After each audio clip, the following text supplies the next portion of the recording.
રામ મંદિર બનાવવાનું કામ સરકારનું નથી. બાપુશાહી થઈને જે ફરે છે ને કે અમે ભાજપના છીએ, અમે આમ કરી નાખશું, તેમ કરી નાખશું, આ લુખ્ખા તત્વો વધી ગયા છે અને પબ્લિક આનાથી ત્રાસી છે. એટલે આ વખતે 100% ચાન્સ જ્ઞાનીબેનનો છે. હિન્દુસ્તાન આઝાદ થયો એ પછી ઠાકોર સમાજને પહેલીવાર ટિકિટ આપવામાં આવી છે, અને એ પણ બેનને. ગોવાભાઈ પોતાના સ્વાર્થ માટે કરી અને એમને ભાજપમાં જોડાણા છે. આજે રેખાબેન આયા એ એમની રીતે કેપેબલ હશે, પણ એક પ્રાથમિક સભ્ય નથી. જો હિતેશભાઈ પોતે ચહેરો હોત તો ફાઇટમાં હતા. છેલ્લા ઘણા વર્ષોથી એક જ સમાજને ભારતીય જનતા પાર્ટી ટિકિટ આપી, પરંતુ ખાસ એ વાત કહે કે નાની સમાજોનું શું? કસાઈને કોંગ્રેસને મતદાન કરશે અને કોંગ્રેસના જ ઉમેદવાર જ્ઞાનીબેન જીતશે. હમણાં ગુજરાત વિધાનસભાની અંદર સરકારે સ્વીકાર્યું છે કે રોજના 23 લોકો આપઘાત કરે છે. તમે ખાલી એમ બતાવશો કે ભાઈ અમે રાષ્ટ્રવાદ ચલાવીશું. રાખીવાળના લોકો સાથેના સીધા સંવાદમાં ડીસાના લોકો જોડાયા છે, જેમાં આપના કાર્યકરો છે, પદાધિકારીઓ છે અને કોંગ્રેસમાંથી પણ લોકો જોડાયા છે. અત્યારે મારી સાથે કોંગ્રેસમાંથી જે વ્યક્તિ જોડાય છે એમને મારા સીધા સવાલ રહેશે. શું નામ છે આપનું ને પ્રોપર ક્યાંના છો? મુકેશ સોલંકી ડીસાનો છું. કોંગ્રેસની અંદર શું હોદ્દો સંભાળો છો? ડીસા શહેર પ્રમુખનો હોદ્દો સંભાળું છું. શું લાગે છે લોકસભાની જે ચૂંટણી છે અને એકદમ બનાસકાંઠાની જે સીટ છે એ રસાકસી ભર્યું એક વાતાવરણ ઊભું થયું છે અને મતદારો પણ ક્યાંક ને ક્યાંક સ્પષ્ટ જોવા નથી મળતા, તો શું લાગે છે બનાસકાંઠાની સીટ છે કોના ફાળે જશે? મતદારો બધા સ્પષ્ટ છે જ. મતદાન દર ફેરી કરતાં ફેરી વધુ થશે અને લોકોમાં એક ભયનું વાતાવરણ ફેલાઈ દીધું છે અને લોકો એકદમ ભયમાં જીવે છે. આ લોકો એવો પ્રચાર ખોટો ભરમાવાનો કરી રહ્યા છે, ભારતની ભોળી પ્રજા સાથે ખિલવાડ કરે છે. નીચેથી ઉપર ટોપ સુધી બધા જૂઠ સિવાય કોઈ વાત કરતા નથી. ભ્રષ્ટાચાર ચરમસીમાએ છે અને લોકોએ પૂરેપૂરો મત બનાવી દીધો છે કે આ ફેરી કસાઈને કોંગ્રેસને મતદાન કરશે અને કોંગ્રેસના જ ઉમેદવાર જ્ઞાનીબેન જીતશે. તમે એવું કઈ રીતે કહી શકો છો? કારણ કે ગુજરાતમાંથી અને ભારત સરકારમાંથી સત્તામાંથી ઘણા સમયથી દૂર રહેલી કોંગ્રેસ બનાસકાંઠાની સીટ જીતશે, તેના પાછળના ખાસ પરિબળો શું છે? ઘણા બધા પરિબળો એમાં કામ કરશે. જે નવા ઉમેદવાર સામે મૂક્યા છે, અમારા જે ઉમેદવાર કોંગ્રેસના છે 2 વાર વિધાયક બનેલા છે, 2 વાર તાલુકા પંચાયત પ્રમુખ બનેલા છે, આજે ચાલુ ધારાસભ્ય પણ છે વાવથી. અને ખાલી વાવના નહીં, અમારા 14 તાલુકા અને 6 નગરપાલિકા કોઈ પણ નાનો મોટો પ્રશ્ન હોય અડધી રાત્રે પણ આજે પણ ફોન કરો તો બેન બધે હાજર થઈ જાય છે, બધે પહોંચે છે, આખા જિલ્લાના પ્રશ્નો વિધાનસભામાં ઉઠાવે છે અને મજબૂત લીડર છે. સારું એવું એમને પીઠબળ છે. અમારા ઠાકોર સમાજના બહુ બધા વોટ છે. એના સિવાય બધા અધર સમાજો બધા જ એમની સાથે છે. તન મન ધનથી બધા પૂરેપૂરા જોર લગાવીને મતદાન કરશે અને બેનને જંગી બહુમતીથી જીતાડશે. મારી ચર્ચાના ભાગમાં આગળના જે વ્યક્તિ છે તે ડીસાના કોર્પોરેટર છે આમ આદમી પાર્ટીના, તેમની જોડેથી વાત કરશું. શું લાગે છે આ ફેરે બનાસકાંઠાની લોકસભા જે સીટ છે કોના ફાળે જશે અને કયા ઉમેદવારને લોકો વધુ પસંદ કરે છે? આ વખતે જે દર વખતે છેલ્લા 10 વર્ષથી આપણે જોઈએ છે કે ગુજરાતની અંદર 10-10 26 સીટો છે એ ભારતીય જનતા પાર્ટીના ફાળે ગઈ છે. પરંતુ આ વખતે લોકોએ પોતાનો મિજાજ બદલ્યો છે. કારણ કે ગુજરાતની અંદર જોઈએ તો ભ્રષ્ટાચાર ખૂબ છે, બેરોજગારી ખૂબ છે, વારંવાર વિદ્યાર્થીઓના પેપરો ફૂટે છે. અહીંયા લોકોને જોઈએ તો આરોગ્યની સેવાઓ કથળેલી છે. દરેક જગ્યાએ સરકાર જે નીચેની નિષ્ફળ છે, એટલે લોકોએ આ વખતે મન બનાવ્યું છે કે આ વખતે થોડુંક વિપરીત વોટિંગ કરી અને કોંગ્રેસના સક્ષમ ઉમેદવાર જ્ઞાનીબેનને વોટિંગ કરશે એવું અત્યારે મજબૂતે લાગી રહ્યું છે. જ્યાં પણ અત્યારે આપણે ફરીએ છીએ, જઈએ છીએ તો લોકો એક જ વાત કરે છે કે આ વખતે બદલાવ જોઈએ છે, પરિવર્તન જોઈએ છે. કારણ કે ધારો કે નેશનલ લેવલે અથવા ઇન્ટરનેશનલ લેવલે ધારો કે ગુજરાતની શું પરિસ્થિતિ એ જો જણાવ્યું હોય તો લોકસભાની અંદર મજબૂત લોકો આવવા જોઈએ. જ્ઞાનીબેન આ બાબતે ખૂબ જ મજબૂત છે. તો લોકોએ આ વખતે એકવાર મન બનાવ્યું છે કે કોઈ પણ ભોગે આ વખતે જ્ઞાનીબેનને જીતાડી અને જે નાના પ્રશ્નો છે, બેરોજગારી, ભ્રષ્ટાચાર, શિક્ષણમાં ભ્રષ્ટાચાર, આરોગ્યની સેવાઓ, જે લોકો ત્રાહિમામ થઈ ગયા છે, એ બાબતે જ્ઞાનીબેન લોકસભામાં અવાજ ઉઠાવી અને અહીંની જે પરિસ્થિતિ એમાં સુધારો થાય એવી લોકોની લાગણી છે. તો આ વખતે એવું લાગી રહ્યું છે કે જ્ઞાનીબેન મજબૂતાઈથી જીતશે અને બનાસકાંઠાનું જે નેતૃત્વ છે એ લોકસભામાં કરી અને બનાસકાંઠાના લોકોની જે ખેડૂતોના પાણીના પ્રશ્નો છે, મોંઘવારી છે, અત્યારે હમણાં ગુજરાત વિધાનસભાની અંદર સરકારે સ્વીકાર્યું છે કે રોજના 23 લોકો આપઘાત કરે છે. તો આપઘાત કરવાનું કારણ શું? કેમ પહેલાં કોઈ કરતા નહોતા, અત્યારે એટલા બધા આપઘાત કરી રહ્યા છે? તો ક્યાંક ને ક્યાંક લોકો ત્રસ્ત છે અને લોકો માટે એક જ છેલ્લો ઓપ્શન વધે છે કે મરવું. તો આ વસ્તુ વ્યાજબી નથી. તો આ વખતે લોકોએ એકવાર પરિવર્તન કરશે એવું અમને 100% આશાવાદ છે અને વિશ્વાસ છે. આમ આદમી પાર્ટી અને કોંગ્રેસને ભેગા મળવું શા માટે પડ્યું? અત્યારે લોકશાહી જો ટકાવી રાખવી હોય અને આ દેશ છે એ લોકશાહી ઢબે ચાલશે તો જ લોકોનું રાજ્ય કહેવાશે. અને લોકશાહી ટકાવવા માટે ક્યાંક ને ક્યાંક આમ આદમી પાર્ટીને એવું લાગ્યું કે બધા ઇન્ડિયા ગઠબંધનનો ભાગ બની અને જે અત્યારે તાનાશાહી જે ચાલી રહી છે, સરકાર કોઈ પણ નહીં બને, સરકાર વડાપ્રધાન કોઈ પણ બને, મુખ્યમંત્રી કોઈ પણ બને, નેતા કોઈ પણ બને, એનાથી કોઈ વ્યક્તિને કોઈ માણસને ક્યારેય કોઈ પ્રોબ્લેમ હતો નથી. પરંતુ જે કોઈ ચૂંટાઈને જાય છે, જે કોઈ સત્તામાં આવે છે, એને ખરેખર લોકશાહીનું હનન ના કરવું જોઈએ અને લોકોની શું પીડા છે એ સ્વીકારવી જોઈએ. આ બધી પીડાઓ કોઈ સાંભળવાવાળું નથી. ત્યારે આમ આદમી પાર્ટીના શીર્ષ નેતૃત્વએ અને અમે જે નાના કાર્યકર્તાથી મોડીને પદાધિકારીઓએ એક નિર્ણય કર્યો કે એકવાર એક એવો વિપક્ષ આપણે મજબૂત કરીએ કે જે લોકોની પીડા છે પીડાને વાચા આપે અને લોકશાહીનું જે થતું હનન છે એ અટકે અને લોકશાહી આ દેશમાં ટકી રહે, લોકોની સુખાકારી વધે. આમ આદમી પાર્ટી, કોંગ્રેસ અને અન્ય પાર્ટીઓ એવું તો સ્વીકારે જ છે કે ગઠબંધન કરશું તો જ ભાજપની સામે ટકી શકશું. સૌથી મહત્ત્વની વસ્તુ એ છે કે અત્યારે વર્તમાનની અંદર ચૂંટણી એટલી મોંઘી થઈ ગઈ છે કે એ ચૂંટણી લડવા માટે જો જે પૈસાદાર પાર્ટીઓ છે એમનો કોઈ પ્રશ્ન આવતો નથી, પણ જે નાની પાર્ટી છે જેને ઈમાનદારીથી ઇલેક્શન લડવું છે, પ્રજામાંથી પૈસા લઈને ઇલેક્શન લડવું છે, ન કે ભ્રષ્ટાચાર કરીને ઇલેક્શન લડવું છે, તો એમના માટે એક જ ઓપ્શન વધ્યો છે કે ગઠબંધન કરીને એક સારી સરકાર બને. અને ભૂતકાળના જો સારામાં સારા નિર્ણયો જો આપણે દેખીએ તો એવો હમણાં એક લેખ આવ્યો હતો, મેં વાંચ્યો હતો અને ખૂબ સારો હતો કે એની અંદર એવું લખ્યું હતું કે ગઠબંધન જેટલી સરકારો છે એને જે નિર્ણયો કરે છે એ દેશની જનતાને ખૂબ લાભદાયી રહ્યા છે. અને જે પૂર્ણ સત્તામાં બહુમતીથી જે બનેલી સરકારો ભારતની અંદર છે એમણે જે નિર્ણય લીધા એ લોકોના દુઃખી કરવાવાળા, લોકોનો જે અધિકારોનું હનન થતું હોય એવું ક્યાંક ને ક્યાંક બન્યું છે. તો આ દેશને ચલાવવો હોય તો સામૂહિક રીતે જે નિર્ણય થાય, ગઠબંધનની સરકારોથી નિર્ણય થાય એ ખરેખર યોગ્ય થતો હશે એવું ભવિષ્યમાં આપણે જાણ્યું છે, ભૂતકાળમાં આપણે દેખ્યું છે. ટૂંકમાં એવું પણ કહી શકાય ને કે જેટલી પણ પાર્ટીઓ સત્તાથી વિલુપ્ત અથવા તો દૂર છે તે માત્ર લોકોના જ ભરોસે છે. લોકોના ભરોસે, લોકશાહી તો લોકોના ભરોસે જ હોય. લોકો વોટ આપે, એમાં ચૂંટાય અને પછી જે ચૂંટણીમાં જે જીતે એ સત્તામાં કરે અને પોતાની કામગીરી કરે. એટલે ભલે અત્યારે કોઈ પણ પાર્ટી હોય, સત્તામાં હોય કે વિપક્ષમાં હોય, પણ આફ્ટરઓલ તો છેલ્લે ને છેલ્લે તો લોકશાહી દેશમાં લોકોના ભરોસે જ રહેવું પડે આપણે. અન્ય વધુ જે વ્યક્તિ જોડાય છે તે પણ અપક્ષના કોર્પોરેટર છે ડીસાના, તેમની જોડેથી જાણવું છે બનાસકાંઠાનું. શું લાગે છે બનાસકાંઠાની જે લોકસભા સીટ છે બહુ જ રસાકસીવાળી છે.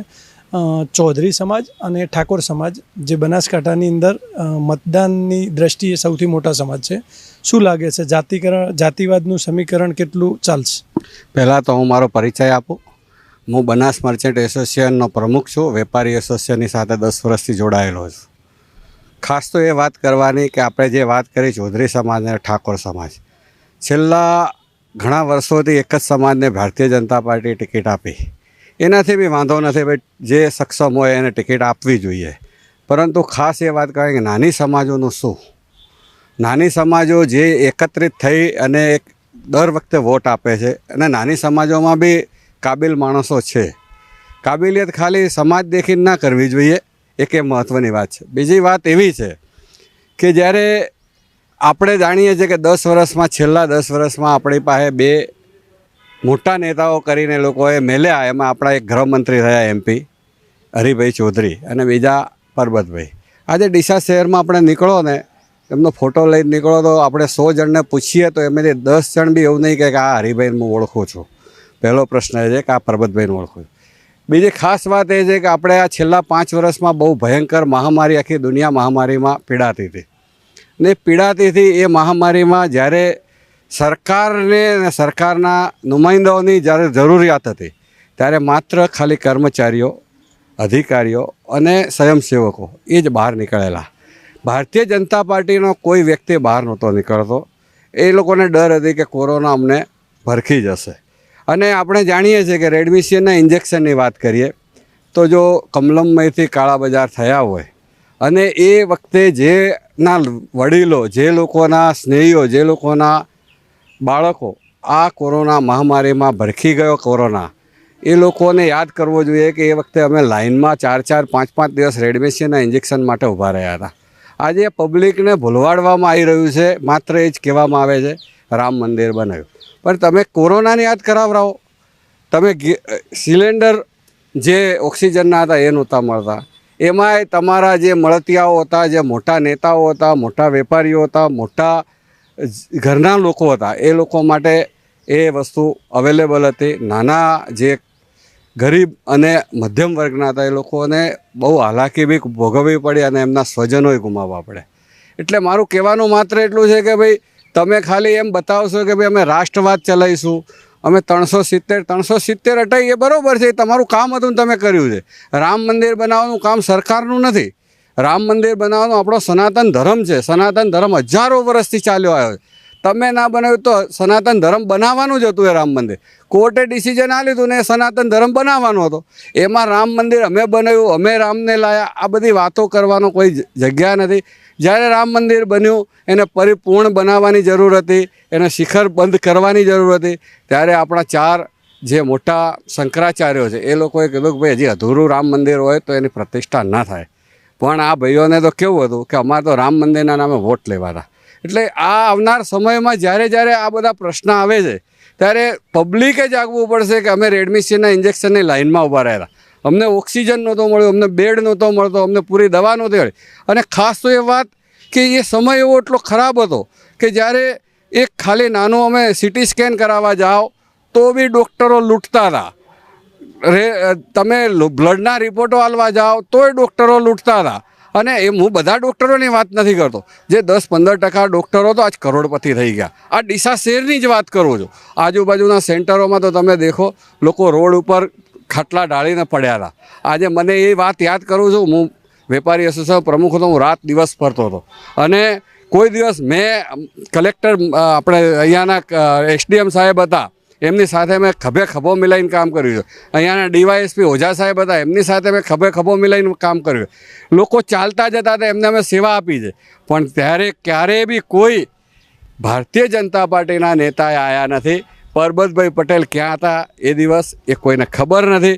એટલે મારે તો એટલું જ કહેવાનું કે ભાઈ તમે જે લોકોને ચૂંટીને મોકલો છો એ તમારા સુખ દુઃખમાં કેટલા ઊભા રહે. આપણી પીડા દિલ્હી સુધી કોણ પહોંચાડશે? તમે કીધું સમાજનું સમીકરણ શું છે? સમાજના સમીકરણો તો આવશે ને જશે સાહેબ.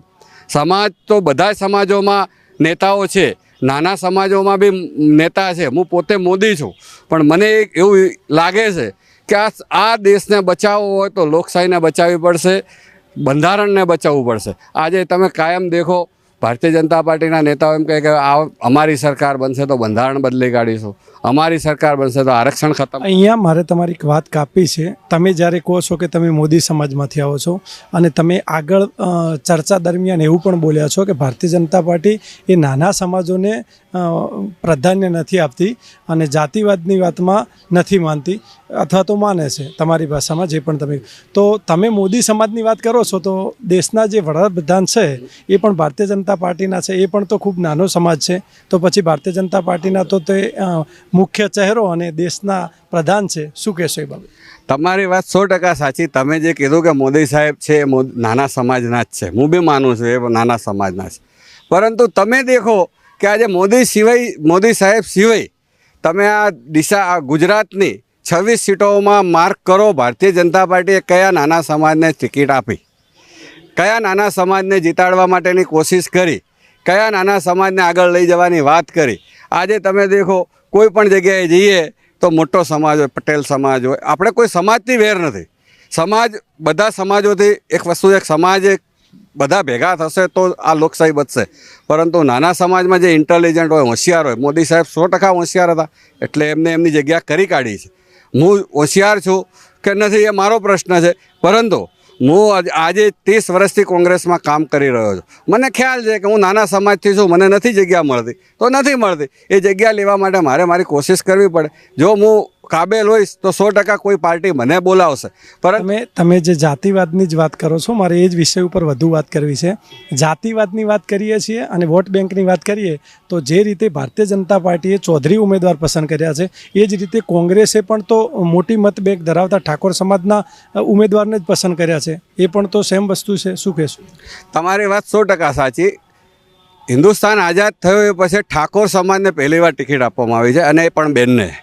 આજ સુધી તમે ઇતિહાસ દેખી લો, તમને ખ્યાલ ના હોય તો બનાસકાંઠાનો ઇતિહાસમાં તમને કહું, બીકે ગઢવી સાહેબ ખાલી 125 વોટના ધણી હતા તો એમને 4-4, 5-5 વખત આ કોંગ્રેસ પાર્ટીએ ત્યાં મોકલ્યા દિલ્હી દરબારમાં, ને દિલ્હી દરબારમાં નાણામંત્રી બનાવ્યા. એમના સન મુકેશભાઈને મોકલ્યા, હરીસિંહ ચાવડાને મોકલ્યા, એ પહેલાં જોશી સાહેબને મોકલ્યા. એટલે કોંગ્રેસ પાર્ટીએ કોઈ જાતિવાદની વાત નથી લઈ. કોંગ્રેસે હરહંમેશ બધી સમાજોને સાથે રાખીને કામ કર્યું છે. અને તમે દેખો મહેસાણાની સીટમાં દેખો વાઘેલા છે, રજપૂત છે, હાવ નાનો સમાજ છે. કોંગ્રેસે કોઈ જાતિવાદની વાતમાં નથી પડી. તમે ભારતીય જનતા પાર્ટીની વાત કહો, બનાસકાંઠાની ચૌધરીને, પાટણની ઠાકોરને, ત્યાં પટેલને, એક વસ્તુ એમને જાતિવાદ સિવાય કંઈ દેખાતું જ નથી. બીજી કોઈ વાત જ નથી, એમની પાસે જાતિવાદ જ છે. અને હું એટલું જ કહેવા માગું કે પબ્લિકે જાગવું પડશે, લોકોએ આ રેડમિશનના ઇન્જેક્શન યાદ કરવા પડશે, ઓક્સિજનના બાટલા. તમને સત્તા સારી લાગતી હોય તો ભલે સારી લાગતી હોય તો કરો તમે વોટિંગ, પણ એક વખત તમે આ લોકોને બી ભાન કરાવો કે ભાઈ પબ્લિક છે તો તમે બેઠા છો, પબ્લિક નથી તો તમે બી નથી. મારું નામ જગદીશ મોદી. તો આ રીતે ભારતીય જનતા પાર્ટી જાતિવાદનું રાજકારણ કરતી હોય તેવા પણ આક્ષેપ છે, અને જે મોટા સમુદાય છે તે જ ચહેરા પસંદ કરવામાં આવે છે અને તેવા જ લોકોને ટિકિટ આપવામાં આવે છે તેવા આક્ષેપ થઈ રહ્યા છે. જ્યારે કોંગ્રેસ નાના સમાજને પ્રાધાન્ય આપે છે ને એવા લોકોને પસંદ કરે છે. શું કહેશો બનાસકાંઠા સીટને લઈ? આપ આમ આદમી પાર્ટીમાંથી શું લાગે છે બનાસકાંઠાનું કયા ઉમેદવારની પસંદગી લોકો કરશે? મારું નામ જિગ્નેશ દેસાઈ છે. હું આમ આદમી પાર્ટીમાં યુવા પ્રમુખ છું. આમ બનાસકાંઠાની વાત કરવા જઈએ તો બનાસકાંઠા છેકથી કોંગ્રેસનો ગઢ રહ્યો છે. આજ દિન સુધી કોંગ્રેસનો ગઢ રહ્યો છે. કોંગ્રેસની લોકચાહના બધા, જેમ કે હું મારા રબારી સમાજની વાત કરું, રબારી સમાજની અંદર 95% માણસો કોંગ્રેસની બી આજ બી માને છે. એનું કારણ છે કે કોંગ્રેસે આજ દિન સુધી કોઈ એવું ખોટું નથી કર્યું. કોંગ્રેસે આજ દિન સત્તામાં રહી તાનાશાહી નથી કરી. ભાજપની અંદર ભાજપ 2014થી સત્તામાં આવી છે. ભાજપના મોદી સાહેબનો હું વિરોધ નથી કરતો. મોદી સાહેબ એમની જગ્યાએ રાઈટ હશે, હું એમનો વિરોધ નથી કરતો. એમને કામ બી સારા કરે છે, પણ એમના લીધે નાની સિટીમાં, નાના ગામડામાં, નાની ગળીઓમાં બાપુશાહી થઈને જે ફરે છે ને કે અમે ભાજપના છીએ, અમે આમ કરી નાખશું, તેમ કરી નાખશું, આ લુખ્ખા તત્વો વધી ગયા છે અને પબ્લિક આનાથી ત્રાસી છે. અને આ વખતે 100% ચાન્સ જ્ઞાનીબેનનો છે. તમે રબારી સમાજમાંથી આવો છો ત્યારે મારે તમને એક એ સવાલ કરવો છે કે ગુવાભાઈ રબારી એ ડીસાનો એક ખૂબ પ્રચલિત ચહેરો છે અને રબારી સમાજમાં મોટા ભાગે તેમની પ્રિયતા વધારે છે. ત્યારે ગુવાભાઈ જ્યારે કોંગ્રેસમાંથી ભાજપમાં જાય છે તો એ બાબતનો કેટલો બીજેપીને ફાયદો રહેશે? ગોવાભાઈ આમ તો 100% કહેવા જઈએ, ગોવાભાઈ રબારી સમાજનો એક મોટો ચહેરો છે, પણ ગોવાભાઈ આજ દિન સુધી કોંગ્રેસની અંદર સેવા કરીએ, કોંગ્રેસમાં સારા હોદ્દા ઉપર રહ્યા છે, એમએલએ પણ બન્યા છે. ગોવાભાઈને કઈ બાજુ શું આવ્યું આપણને ખ્યાલ નથી, પણ અમારા માવજીભાઈ દેસાઈ છે જે એપીએમસી માર્કેટના ચેરમેન હતા, એ ત્યાં ધાનેરાના ઇલેક્શન લડ્યા, એમને ટિકિટ ન મળી. ધાનેરાની અંદર અપક્ષ લડ્યા પછી જીત્યા. ગોવાભાઈ કોંગ્રેસમાં હતા. ગોવાભાઈને ખબર હતી કે હવે હું ગમે એટલો રહીશ પણ મારું પત્તું હવે કપાવવાનું છે, તો એમના પોતાના સ્વાર્થ માટે કરી અને એમને ભાજપમાં જોડાણા છે. ગોવાભાઈ પોતાના સ્વાર્થ માટે કરી અને ગોવાભાઈને ભાજપે કંઈ નથી આપ્યું. રબારી સમાજનું હતું, રબારી સમાજનું ગાડીને રબારીને આપ્યું. રબારી સમાજના મારા માવજીભાઈ દેસાઈનું એપીએમસી માર્કેટના ચેરમેન હતા, એની જગ્યાએ ગોવાભાઈ ત્યાં બેઠા, તો એમને નવું શું આપ્યું? ગોવાભાઈને પાછળ રબારી સમાજ કોઈ કહેતું છે કે રબારી સમાજ એમના પાછળ છે, પણ હું કહું છું ગોવાભાઈ પાછળ કોઈ નથી.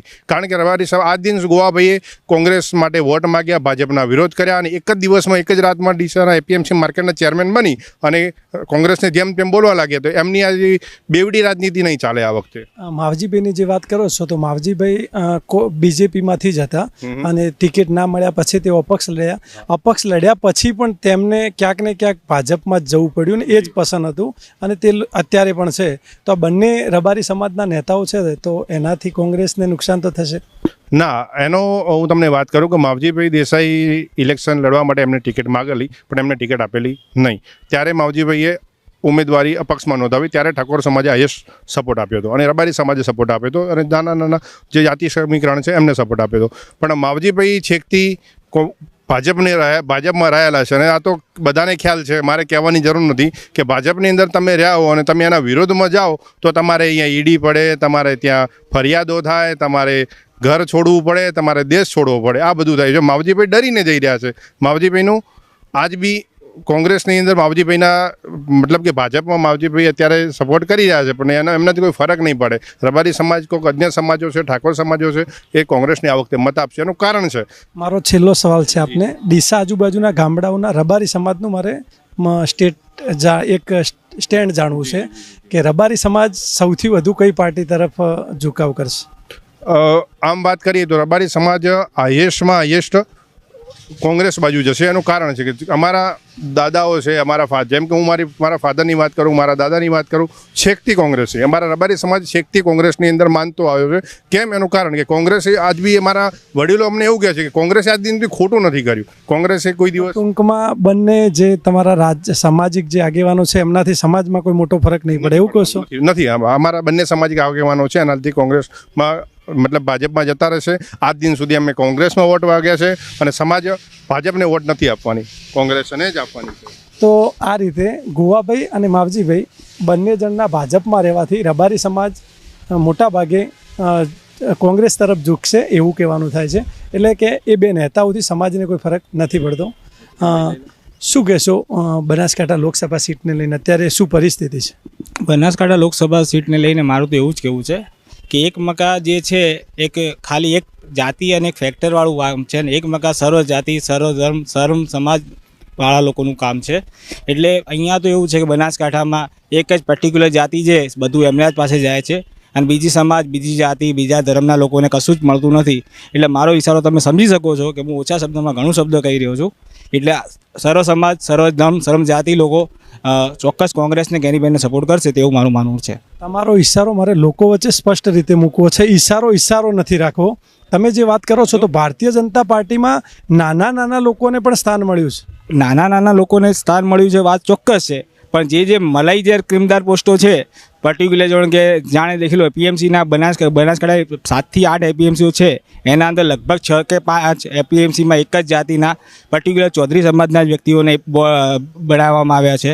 બરાબર. પછી બનાસ બેંકમાં જે છે એ ચૌધરી સમાજના, ડેરીના અંદર ચૌધરી સમાજ, એટલે કે એક સમાજ સિવાય બીજું કોઈ સમાજ જ નથી. ચૂંટણી અને રાજકીય પ્રક્રિયા જે છે એ અને સહકારી બે વસ્તુ અલગ છે. એટલે બનાસ ડેરી અને ચૂંટણીની વાત તમે જે કરો છો એ હશે વાસ્તવિકતા, પરંતુ જ્યારે લોકસભાની વાત કરો છો, ચૂંટણીની વાત કરો છો, ત્યારે જે સમાજને તમે ટાર્ગેટ કરો છો એ તો કેટલા અંશે રાઈટ છે? એની પણ કોઈ અસર થાય છે? હું સમાજને ટાર્ગેટ નથી કરતો, પણ ભાજપની જે બેવડી નથી છે, ભાજપે બે મેન્ડેટ આલવાનું ચાલુ કર્યું સહકારી ક્ષેત્રના અંદર. આજ દિવસ સુધી સહકારી ક્ષેત્રમાં મેન્ડેટ આલવાતા નહોતા. સહકારી ક્ષેત્ર ઇન્ડિપેન્ડન્ટ ખાતું હતું, પણ ભાજપે તેને પણ એક પોલિટિકલનો અડ્ડો બનાવી કાઢ્યો છે. એમાં આપ જોઈ શકો છો કે એની દૂરગામી ઇફેક્ટ બહુ આવશે. પણ અભિયાલ તમે લઈ ગયું સર્વ બધું એક જ સમાજ તરફ ઢળી રહ્યું છે. એટલે બાકીના સમાજો અને એમાં રોષની લાગણી ભરાઈ રહી છે. મારું એવું માનવું છે. મારું નામ મુસ્તકીમ મહેમાન. મારી જોડે વધુ એક વ્યક્તિ જોડાયા છે, રબારી સમાજના છે, યંગ છે અને રાજકીય પાપા પગલી કહી શકાય, મારા મિત્ર પણ છે, રાણાભાઈ રબારી.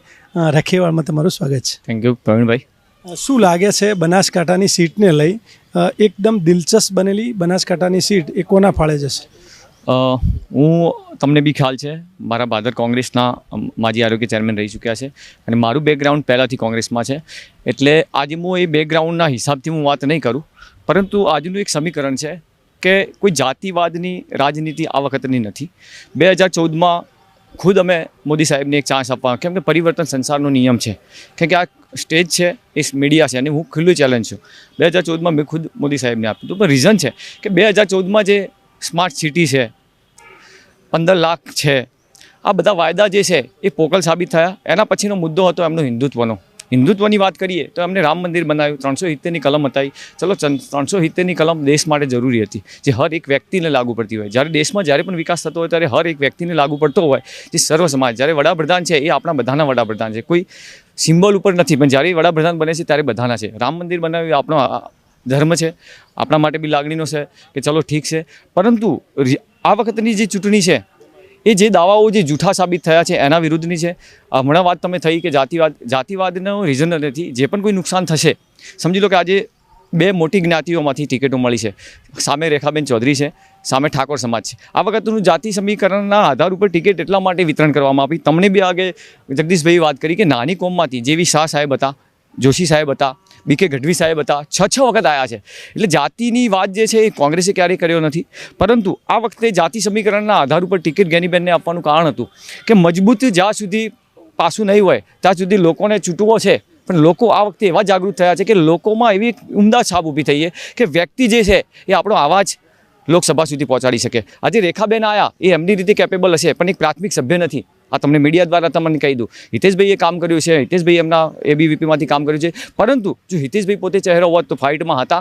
આ વખતે જ્ઞાનીબેન વધારે નહીં તો 2 લાખથી ઓટોથી જીતી શકશે. બીજી વસ્તુ રહી છે કે જે વાત કરી છે કે તમે 2014માં નરેન્દ્ર મોદીને મત આપ્યો છે, તો હવે વિરુદ્ધ શા માટે? અને બીજી એક વાત એ છે કે જ્યારે લોકસભાની ચૂંટણી હોય છે એનો જે સંસદનો જે ચહેરો હોય છે એ મૂળ તો એમનું મત જે છે એ પ્રધાનમંત્રી માટે જ હોય છે, તો હવે વિરુદ્ધ કેમ? આનું પ્રથમ ચોખ્ખું એક તાજું ઉદાહરણ આપું. 2014માં પરિવર્તન હતું કે ભાઈ પરિવર્તન સંસારનો નિયમ હોય છે.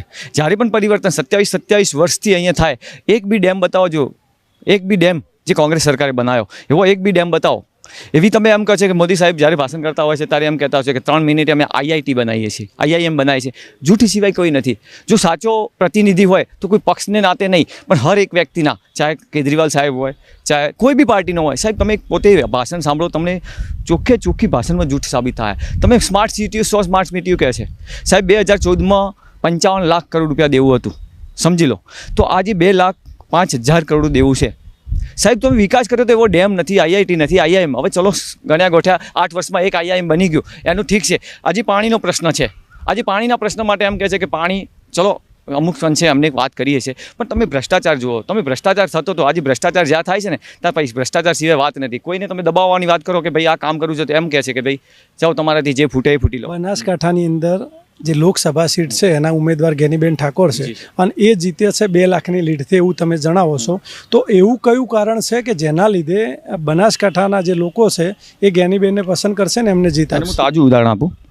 જ્યાં તાનાશાહની વસ્તુ થતી હોય ને ત્યારે ખાલી પર્ટિક્યુલર કોઈ એક પક્ષના નાતે કે કોઈ કોંગ્રેસ કે આમ આદમી પાર્ટીના લોકોને અસર નથી થતી. આજે દેશ અધોગતિ તરફ જાય કે દેવું વધશે તો કોઈ આમ આદમી પાર્ટી કે કોંગ્રેસના નહીં, હર એક વ્યક્તિને જેને પક્ષથી કોઈ લેણા દેણા નથી એના ઉપર બી આ ભારણ પડવાનું છે. આજે બાટલો 450થી મોડીને 1100 ગયો તો એ ભાજપવાળાને છે. સમજો પાર્ટીની વિચારધારા તમારી સાથે ગમે તે જોડાયેલી છે કે કોઈ જાતિવાદથી તમે એનાથી કોઈ હંમેશા કેન્ડિડેટ એવો વ્યક્તિ હોવો જોઈએ. હવે તમે જ વાત કરો કે કોઈ બી હું મારી છોકરીનું સગપણ કરવા જાઉં તો હું કદી એના સસરાને નથી જોવાનો. હા, બેકગ્રાઉન્ડ એનું જોઈશ, પણ પહેલો મારો ઉમેદવાર કયો છે. રેખાબેન એમ કહે છે કે ભાઈ હિન્દી અને ઇંગ્લિશ, હિન્દી ઇંગ્લિશની ક્યાં જરૂર, તમે બોલવાના નથી, હિન્દી ઇંગ્લિશની કહેવાત આવે છે. એટલે કહેવાનું વાત નહીં કે આ જાતિવાદની વિરુદ્ધની નથી, આ વખતે તાનાશાહ વિરુદ્ધની વાત છે. કોઈ આ વ્યક્તિ કોઈ રેખાબેનના વિરુદ્ધમાં કે ચૌધરીવાદ વિરુદ્ધમાં નહીં, પણ તાનાશાહના વિરુદ્ધમાં. અહીંયા થયેલી પરિસ્થિતિના જ્યાં પણ તમે આજે જાઓ, તમે મીડિયાના વ્યક્તિઓ હશો, તમે તો તટસ્થ કોઈ વ્યક્તિ પહેલાંથી નથી, પણ તમે જ્યાં પણ જશો એક જ વાત. બીજી વસ્તુ, તમે જ્ઞાનીબેન કેમ જીતશે એનું હું તમને તાજું ઉદાહરણ આપું. તમે કોઈ બી જગ્યાએ જાઓ, માણસ ભોગ આપી શકશે ક્યારે પૈસા નહીં આપે આજની પરિસ્થિતિમાં, કે આટલું બંડલ પડવા છતાં જો પૈસા લોકો આપતા હોય તો એમના આત્માથી જોડાયા હશે ને આત્માથી આ વખતના વોટ પડશે. એના કારણથી કોઈ, હું એમ નથી કહેતો કે જ્ઞાનીબેન જીતી જશે, પણ હું તમને હું રાણાભાઈ દેસાઈ, માલધારી સેલ, ગુજરાત પ્રદેશમાં છું. તો આ જે એક ચર્ચાનો ભાગ છે એક પ્રમાણે એવું કહી શકાય કે અમારી આજની આ જે ચર્ચા હતી એ ગઠબંધન સાથે હતી. અમારી આ ચર્ચામાં કોંગ્રેસના અને આમ આદમી પાર્ટીના ચહેરા હતા અને તેમને તેમના લેવલેથી જે પણ પાર્ટીની જે કામગીરી છે તે પણ જણાવી છે અને ભાજપ કયા પ્રકારે લોકોને વચ્ચે કામ કરે છે તે પણ જણાવ્યું છે અને તેમણે દાવા કર્યા છે કે જીતશે તો જ્ઞાનીબેન જ બનાસકાંઠામાં. નમસ્તે.